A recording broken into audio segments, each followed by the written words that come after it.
नमस्ते। मैं देवकमल स्कूल का मुख्य छात्र आज की प्रातःकालीन प्रार्थना सभा में आप सभी का स्वागत करता हूं। आज दिन सोमवार है। सर्वप्रथम आज के पंचांग की जानकारी देने के लिए मैं हमारे संस्कृत के अध्यापक आचार्य सुनील दत्त गौतम जी को आमंत्रित करता हूं। नमस्ते सर। नमस्ते देवकमल। आज के पंचांग के अनुसार विक्रमी संवत 2077, शक संवत 1942, आज फाल्गुन माह के कृष्ण पक्ष की दशमी तिथि है। आज का नक्षत्र पूर्वाषाढ़ा। आज का योग व्यतिपात है। प्रविष्टे की यदि बात करें तो आज फाल्गुन माह के 25 प्रविष्टे घटित हो रहे हैं। मुस्लिम माह रजब की आज 23वीं तारीख है। अंग्रेजी तारीख के अनुसार आज 8 मार्च है और 8 मार्च को अंतर्राष्ट्रीय महिला दिवस मनाया जाता है। तो विवेकानंद परिवार सहित विश्व की सभी नारी शक्ति को महिला दिवस की हार्दिक शुभकामनाएं एवं कोटि कोटि नमन। धन्यवाद। धन्यवाद सर। अब समय है आज की प्रातःकालीन प्रार्थना का, तो आइए मिलकर हम सब प्रातःकालीन प्रार्थना करते हैं। All classes be ready for Gayatri Mantra.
All classes be ready for prayer.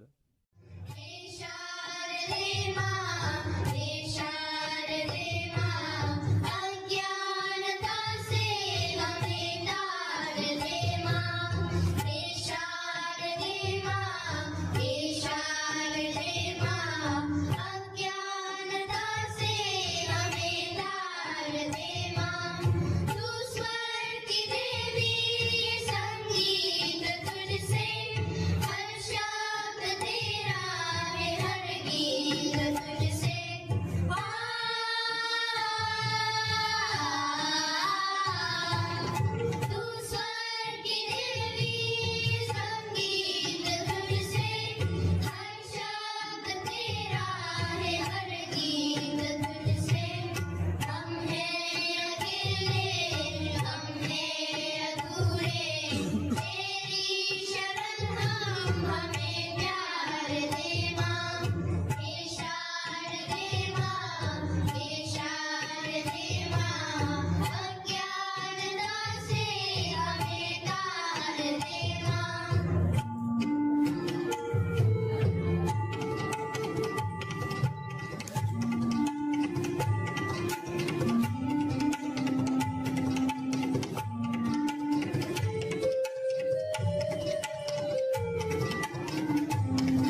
मृत्योर्मृत्युञ्जयत्यमृतद्गमय तमसो मा ज्योतिर्गमय मृत्योर्मा अमृतं गमय ॐ शान्ति शान्ति शान्ति ॐ Be ready for national anthem.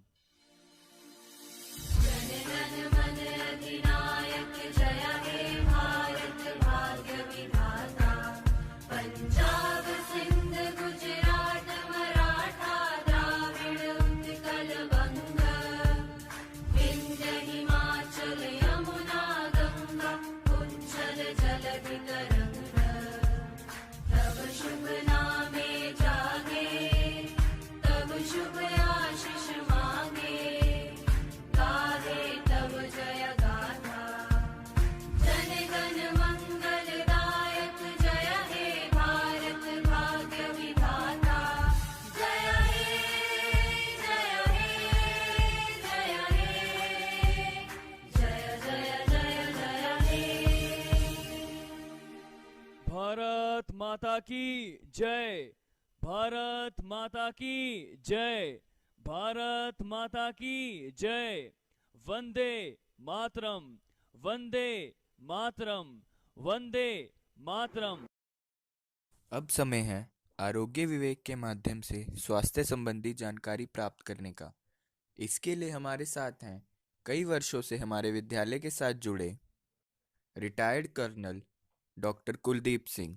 ये MBBS, MA साइकोलॉजी तथा लाइफ कोच और मोटिवेटर भी हैं। नमस्ते sir. Namaste. How are you all? Welcome back to school after a long stint of lockdown with COVID pandemic. I'm sure you all must be preparing for your final exams and very busy right now. Being shut at home for such a long time, it is quite common for some of you to experience anxiety, mental tension, and even stress. It is very natural phenomena as it is because of the fear of unknown. They say a known devil is better than an unknown friend because if we know the problem, we can plan and prepare to overcome it.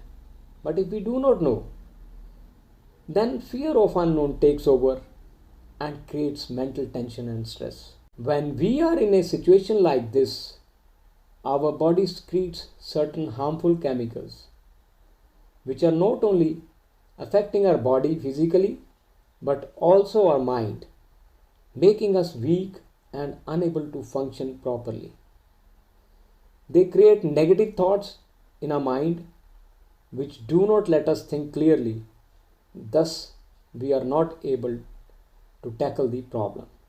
You know, our mind is very versatile, which keeps working 24 hours into 7.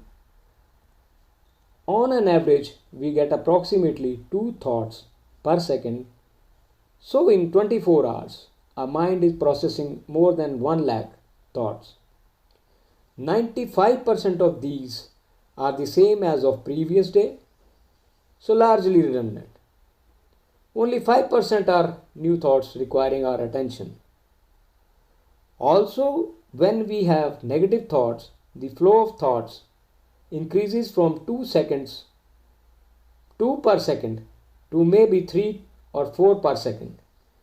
Now imagine if majority of these thoughts are negative and unhelpful, how will we be able to process the important thoughts? They say it takes 17 to 18 positive thoughts to counter one negative thought. Another aspect of this is that we get what we focus on. So, if we focus on negatives, our outcome will be negative. However, if we focus on positives, we get positive results. So that means we get what we focus on. So how do we identify our negative thoughts? We can do this by deep breathing techniques and also by focusing our attention on our breath. By deep breathing techniques, I mean you sit down in a normal posture and just try to breathe in deeply. Just take a deep breath in and breathe out deeply, the whole of it. And by focusing on our attention on the breath, I mean is you just sit down in a corner, a quiet corner in your room, and closing your eyes, keeping your spine straight, just breathe normally, breathing in and out.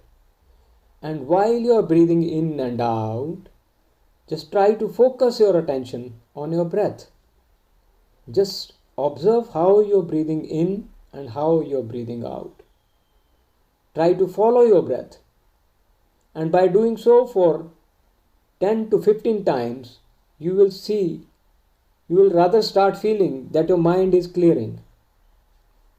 This is a very good way of relaxing and making your mind clear. Another way, we all are blessed because we have a very faithful friend and a companion. Guess who? It is our habit.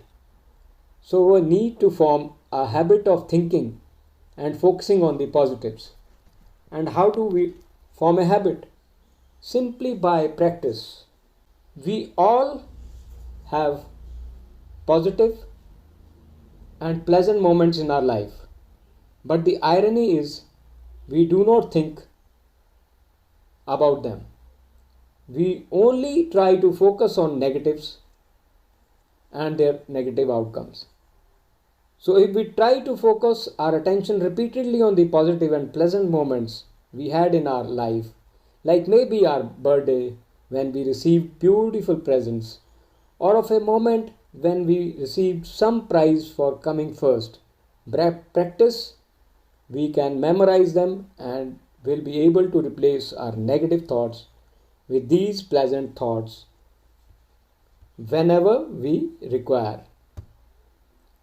In the end, I would like to quote Aristotle, who said, and I repeat, we are all what we repeatedly do. Excellence, therefore, is not an act but a habit. Jai Hind. धन्यवाद sir.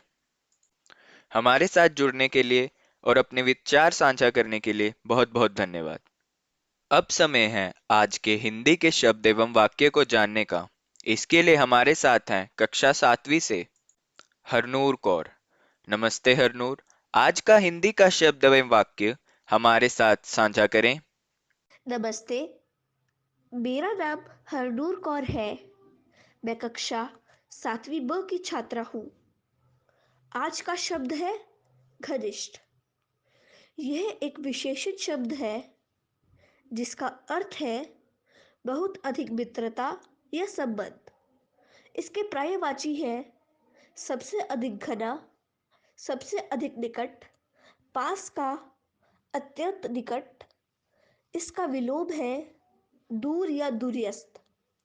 आज का वाक्य है, आदरणीय प्राचार्य जी का प्रयास रहता है कि विद्यालय में प्रत्येक छात्र के साथ सदैव घनिष्ठ संबंध बना रहे। धन्यवाद। आपका दिन मंगलमय हो। धन्यवाद हरनूर। हम सभी की यही आशा है कि आप स्वस्थ रहें, प्रसन्न रहें एवं जीवन में उच्चतम लक्ष्य को प्राप्त करें। इन्हीं शुभकामनाओं के साथ कल फिर मिलेंगे। तब तक के लिए नमस्ते।